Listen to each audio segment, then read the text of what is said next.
Our little family consists of myself, Chris, my husband Lex, Matthew, age 35, Danny, 33, and Holly, 26.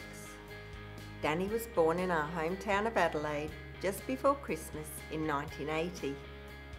Danny's birth was relatively problem-free compared with what was to come later.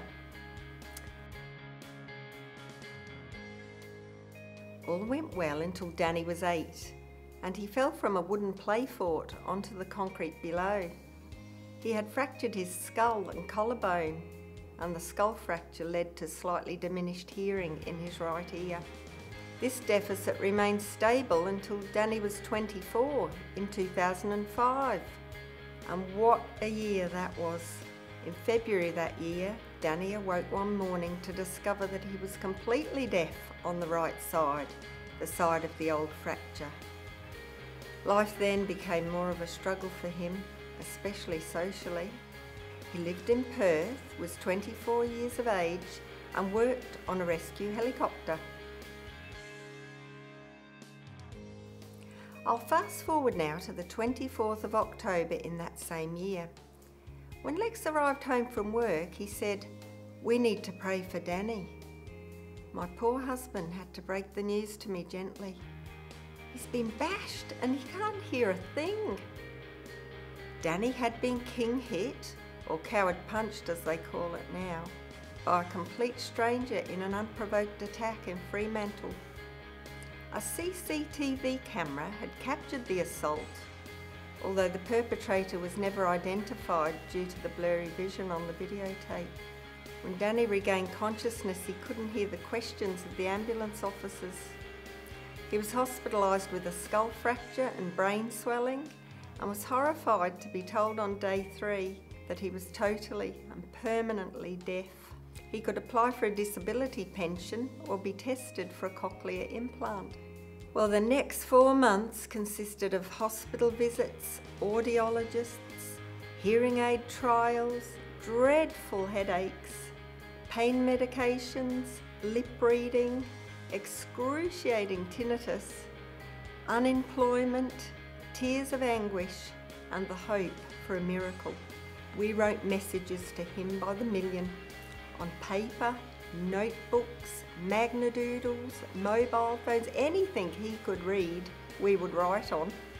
One day, I was writing him an urgent note, and my writing was fast and very large. He looked at me as only an adult son can, and jokingly said, "Don't shout, Mum." Just as every door seemed to slam shut on us, into this sad mess came our hero, Professor Marcus Atlas, who offered to test Danny for his suitability for a cochlear implant. He said that he would be ringing us on the 5th of January to explain the possibilities. I told my family, "Don't arrange anything for my 50th birthday, because that is the exact day that Professor Atlas is ringing us about Danny. Anyhow, the only present I want for my birthday is a cochlear implant for him." Well, my 50th arrived, along with the phone call. I made hubby answer it, as I was too nervous and emotional. Professor Atlas explained that Danny would benefit best by having 2 implants, one each side, as he was young, healthy, keen, only recently deafened and would still recognise sounds, and would do better with the directional awareness afforded by having both sides hearing. He had discussed this with the board members at ESIA, and they decided that the Institute would donate one of the implants. What a birthday present! And we were filled with hope at last. With a giant fundraiser at home and help from my mum, Danny's colleagues, friends, relatives and church, we raised enough for the other implant, and I flew to Perth for the surgery on the 9th of February 2006. As Danny was the first person in Western Australia to have both implants in one operation, he was on the news that night and in the newspaper. Lex flew to Perth to support Danny for the switch on 11 days later. This is when the external components are attached to the head after the wounds have settled down. Then it can all be activated. From the soundproof audiologist booth in Perth, to my little mobile phone in my pocket in a classroom in Adelaide, one texted word sneaked through the airwaves: good. I took a breath and burst into tears. Our son was back in the hearing world. It was good, all right. Good that Danny hadn't lost his life on that footpath 4 months earlier. Good that the inventor of cochlear implants, Professor Graham Clark, had cared enough about deaf people to persevere with his dream. Good that Professor Marcus Atlas and his team had stepped forward to help us out of a desperate dilemma. I guess, to round it off, life itself is good now. Danny returned to work within 2 years of surgery as a helicopter rescue crewman with a company based in Adelaide.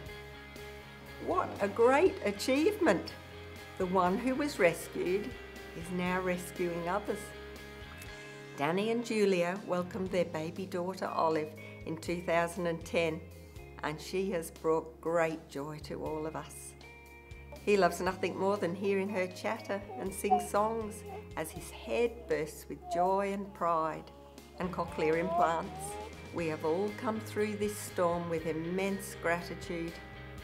Gratitude for life itself, for family, for people who care, for second chances, for a brighter future, for cochlear implants, and for the gift of hearing. To all those involved in restoring our son's hearing, nothing can ever express our depth of gratitude. From our little family to you, our big family, thank you, and God bless every one of you always.